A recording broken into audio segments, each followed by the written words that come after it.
নমস্কার বন্ধুরা, আমার হোম কুকিংয়ে আপনাদের সবাইকে স্বাগত। আজকে আমি চলে এসেছি আবার একটি নতুন রেসিপি নিয়ে। তো ভিডিওটি কথা স্কিপ না করে পুরোটা দেখার জন্য আপনাদের কাছে আমার একান্তভাবে অনুরোধ রইল। আজকে আমি আপনাদের সঙ্গে শেয়ার করছি লটে শুটকি দিয়ে শিম ভর্তা বা শিম বাটার রেসিপি। শিম ভর্তা কিন্তু আমরা অনেক রকমভাবে করে থাকি, তবে একবার হলো এভাবে এই পদ্ধতিতে লটে শুটকি দিয়ে শিম ভর্তা বানিয়ে দেখুন। দেখবেন এই শীতের দুপুরে কিন্তু ধোয়া ওঠা গরম ভাতের সঙ্গে পরিবেশন করলে আর অন্য কিন্তু কোনো কিছুর কোনো প্রয়োজন হবে না, শুধুমাত্র এই শিম ভর্তা দিয়েই কিন্তু পুরো ভাতটাই খেয়ে ফেলা যাবে। এখানে আমি নিয়েছি 300 গ্রাম শিম। শিমের যে দুধারে সুতোর মতো থাকে ওগুলোকে কিন্তু আমি বাদ দিয়ে দেখুন এভাবে টুকরো করে কেটে শিমগুলোকে ধুয়ে নিয়েছি। এরপর দেখুন এখানে আমি নিয়েছি বেশ কয়েকটা লোটে শুটকি। শুটকি মাছগুলোকে দেখুন আমি এভাবে টুকরো করে কেটে নিয়েছি। এখন আমি এই শুটকি মাছগুলোর মধ্যে দিয়ে দিচ্ছি এখানে ফুটন্ত গরম জল। এই গরম জল দিয়ে এটাকে আমি ঢেকে এভাবে রেখে দিব 4 থেকে 5 মিনিট মতো। তারপর আমি এই মাছগুলোকে ধুয়ে নেব। এরপর দেখুন এখানে আমি একটি কড়া বসিয়ে দিয়েছি। কড়াতে আমি দিয়ে দিয়েছি পরিমাণ মতো জল।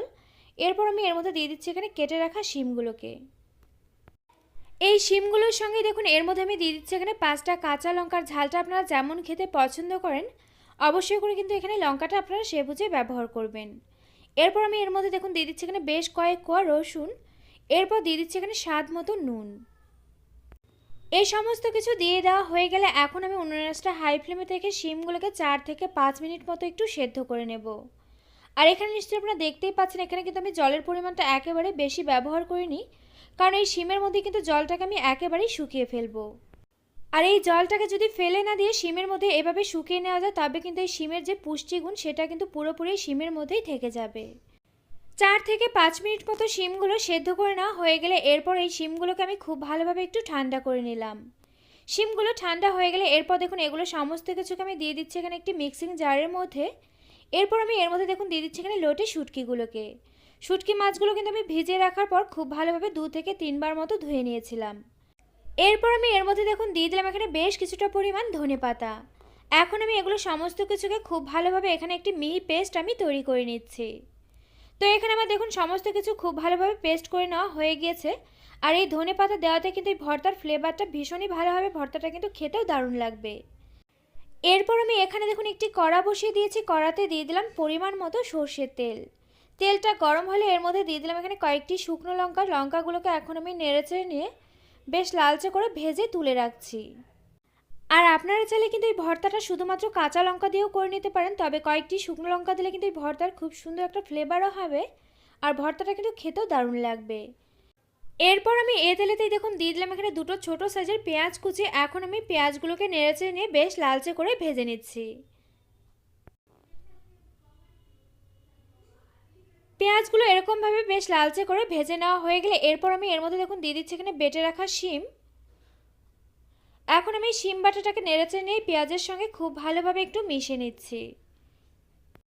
আর এই ভর্তাটা কিন্তু আমি লোটে শুটকি দিয়ে করছি, তবে আপনারা চাইলে কিন্তু আপনাদের পছন্দ মতো এখানে যে কোনো শুটকি দিয়ে ভর্তাটা বানিয়ে ফেলতে পারেন। তো এখানে দেখুন এই সমস্ত কিছু কিন্তু আমি পেঁয়াজের সঙ্গে খুব ভালোভাবে নেড়েচেড়ে একটু মিশিয়ে নিলাম। এরপর আমি এর মধ্যে দেখুন দিয়ে দিচ্ছি এখানে আবারও সামান্য পরিমাণে একটু নুন, তবে নুনটা একটু বুঝে দিতে হবে যেহেতু শিমগুলো কিন্তু সেদ্ধ করার সময় আমি নুন দিয়েছিলাম। এরপর দিয়ে দিলাম এখানে সামান্য পরিমাণে একটু হলুদ গুঁড়ো। হলুদ গুঁড়োটা কিন্তু এখানে বেশি পরিমাণ দেওয়ার কোনো প্রয়োজন নেই, সামান্য পরিমাণে একটু হলুদ গুঁড়ো দিলেই কিন্তু হয়ে যাবে। নুন আর হলুদ গুঁড়ো দিয়ে দেওয়া হয়ে গেলে এখন আমি এই শিম বাটাটাকে অনবরত এভাবে নাড়তে থাকবো যতক্ষণ না পর্যন্ত এর থেকে জলটা খুব ভালোভাবে শুকিয়ে গিয়ে এরকমভাবে একটা শুকনো ভাব চলে আসছে। আর এই ভর্তাটা কিন্তু এভাবে নেড়েচেড়ে নিতে নিতে যতটা ভালোভাবে এভাবে শুকনো শুকনো করে ফেলা যাবে ভর্তাটা কিন্তু খেতে ততটাই বেশি টেস্টি হবে। তো এখানে দেখুন আমার জলটা কিন্তু একেবারে শুকিয়ে গিয়েছে, ভর্তাটা কিন্তু এখানে প্রায় রেডি হয়ে গিয়েছে। এরপর যে আমি লঙ্কাগুলোকে ভেজে রেখেছিলাম সেগুলোকে একটু হাত দিয়ে এভাবে গুঁড়ো গুঁড়ো করে নিয়ে এর মধ্যে দিয়ে দিলাম। এরপর আমি এর মধ্যে দেখুন দিয়ে দিলাম এখানে কিছুটা পরিমাণ কাঁচা সর্ষের তেল। এখন আমি এভাবে আবারও 2 মিনিট মতো একটু নেড়েচেড়ে নিয়ে ভর্তাটাকে ভেজে নিচ্ছি। তবে এ সময় কিন্তু আমি উনুনটা একেবারে লো ফ্লেমেতে রেখেছি, যেহেতু ভর্তা থেকে এখানে জলটা একেবারে শুকিয়ে গিয়েছে, নয়তো কিন্তু ভর্তাটা নিচের দিকে লেগে যেতে পারে। তো এখানে দেখুন 2 মিনিট মতো নেড়েচেড়ে নেওয়া হয়ে গেছে। এখানে কিন্তু ভর্তাটা আমার একেবারে রেডি হয়ে গিয়েছে। এখন আমি নামিয়ে নেব। তো এখানে দেখুন নামিয়ে নিয়েছে, একেবারে কিন্তু রেডি হয়ে গেছে এই শীতের দুপুরে ধোয়াটা গরম ভাতের সঙ্গে পরিবেশন করার মতো লোটে শুটকি দিয়ে শিম ভর্তা। এই রেসিপিটি আপনারা একবার এই পদ্ধতিতে বাড়িতে এভাবে ট্রাই করুন, দেখবেন আশা করছি আপনাদের কাছেও এই রেসিপিটি ভীষণই ভালো লাগবে। তো আমার এই রেসিপিটি আপনাদের কাছে কেমন লাগলো অবশ্যই একটি লাইক দিয়ে কমেন্ট করে জানাতে কিন্তু ভুলবেন না, কারণ আপনাদের একটি লাইক একটি কমেন্ট কিন্তু আমাকে এরকম নতুন নতুন ভিডিও বানাতে আরও অনেক বেশি উৎসাহিত করবে। পাশে থাকা বেল আইকন অবশ্যই প্রেস করে দেবেন, এতে করে আমার নিত্য নতুন ভিডিওর আপডেট আপনাদের কাছে পৌঁছে যাবে সবার আগে।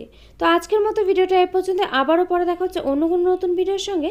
আর আমার এই ভিডিওটি শেষ পর্যন্ত দেখার জন্য আপনাকে জানাই অসংখ্য ধন্যবাদ।